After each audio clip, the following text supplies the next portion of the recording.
Olá, aqui é Isa Minatel, eu sou psicopedagoga, autora do livro Criança Sem Limites e hoje é segunda, dia do nosso vídeo de segunda. Eu costumo postar sempre após ao meio-dia, então tá valendo, né? É após ao meio-dia ainda, né? Hoje foi muito corrido, por isso que eu tô gravando assim entre uma coisa e outra aqui dentro do carro, tá bom? O que é o nosso assunto de hoje? Eu quero falar com você sobre a situação que a gente cria muitas vezes depois que tem filho, que é viver a vida numa relação de ganha-perde, de combatente, de luta, de briga, de fight. Como assim, Isa? Todas as situações, quem consegue fazer valer a sua opinião ganhou a argumentação ou a situação e o outro perdeu. Então, viver a vida com essa sensação de ganha-perde é muito ruim, porque a gente tem a tendência de querer sempre ganhar e de não querer deixar fazer a criança crescer para cima da gente, né? Isso é cultural, é até normal, é bastante usual na nossa sociedade, na nossa cultura, mas é um equívoco. Na verdade, quando a nossa criança perde, a gente também perde. Porque ela perde em autoestima, ela perde em autoconfiança, ela perde na capacidade de argumentação, ela perde um monte de coisa que vai fazer falta para ela depois. E que lá na frente a gente pode se dar conta disso e perceber, puxa, errei. Então é por isso que quando a nossa criança perde, a gente perde também. Então, o meu vídeo hoje, o meu recado hoje é que a gente busque viver uma relação ganha-ganha, sabe? Quando a gente estuda negociação mesmo, se você for fazer lá numa pós-graduação, igual dou aula na FGV, a gente trabalha com a zona de possível acordo.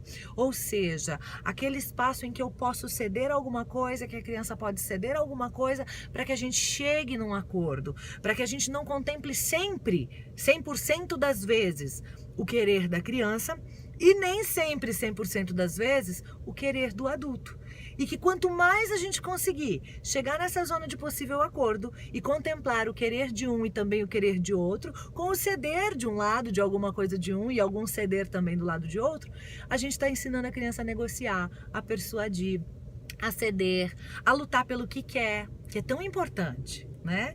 E a gente vai aí estabelecendo uma relação ganha-ganha, em que a gente consegue, com a maior frequência das vezes, com a maior frequência das situações, terminar numa situação em que as duas partes se sentem atendidas, se sentem felizes, se sentem bem, porque estão realizadas com aquela situação.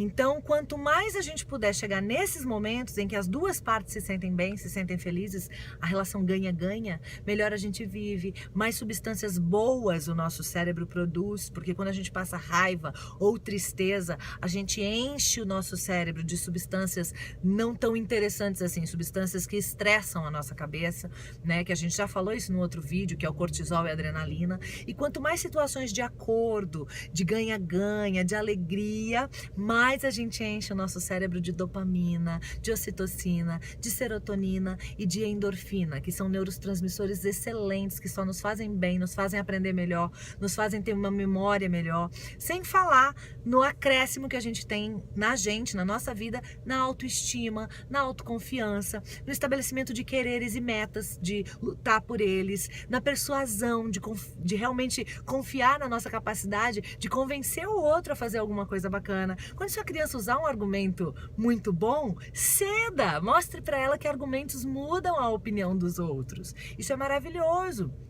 Lembre-se que a autoridade não está em fazer valer o tempo inteiro a nossa opinião. A autoridade está em fazer avaliações coerentes, positivas, inclusive em pedir desculpas quando a gente perceber que está errado, em ceder às vezes.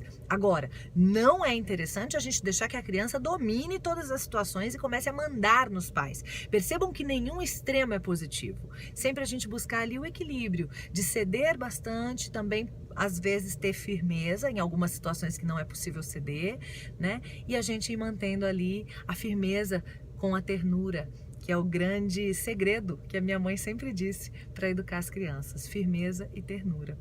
E aí a gente não precisa estabelecer uma relação ganha-perde. A gente busca a maior parte das vezes ter uma relação ganha-ganha, né? E até como a gente diz o não, influencia nisso. Se a gente diz o não de uma maneira produtiva, a gente tem uma relação ganha-ganha. Se a gente diz o não de uma maneira nociva, danosa, a gente tem uma relação ganha-perde. Beleza? Pensa sobre isso, busca mais informações e vamos criar crianças poderosas, com autoestima, com noção, que o mundo precisa, o mundo está precisando disso. E gente conectada consigo mesmo, com a sua missão de vida, com seus quereres, que a gente fica muito mais feliz assim. Tá bom? Um beijo grande. Curta esse vídeo, dá um joinha, dá uma moral pra Isa, compartilha para o maior número de famílias que puderem ter acesso a essas informações pra gente mudar o mundo. Inscreva-se no canal para você ser notificado dos vídeos novos toda segunda e toda quinta. Curta no Facebook, Isa Minatel. Curta no Instagram, isaminatel.coach.família e esteja conosco, tá bom? Um beijo grande. No Instagram tá tendo promoção, sorteio de livro. Até a próxima. Tchau, tchau, tchau.